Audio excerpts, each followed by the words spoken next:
I think Superman would need that in most buildings is a ventilation shaft, because I I think it's weird that he would, require certain architectural requirements for buildings, but I think to help Superman save lives better. No.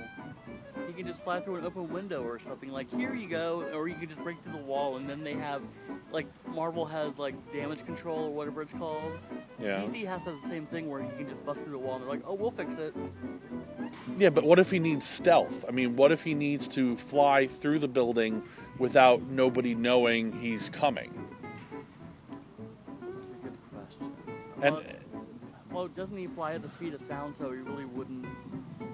I don't know. I guess that would destroy him. I just think, and not just Superman, any of the superheroes might need, like Batman might need ventilation shafts to be easier access for him to do missions and so let's say, for example, that Disney World does get taken over, and Batman and Superman are like, hey, let's go save them. Let's go down to Orlando and save Disney World.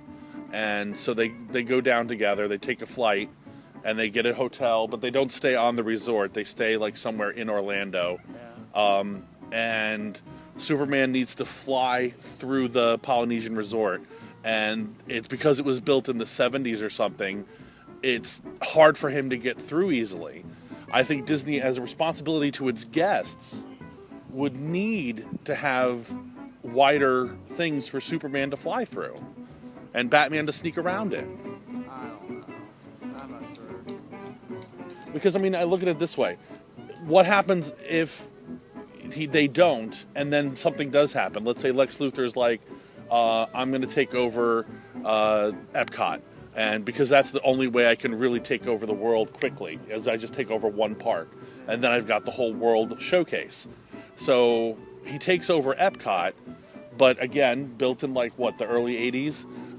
It's not really fitted for Batman and Superman because they weren't thinking about that kind of And Lex Luthor kills a bunch of guests, right? Just pop, pop, pop, Disney hats everywhere, like with blood and so why not fix it? So, I mean, I would think, let's say that did happen, and let's say a family, half of the family gets killed, and then they could sue Disney for not doing it for them. They're like, Disney has a responsibility to its guests to make sure that they're safe. What did you smoke this morning?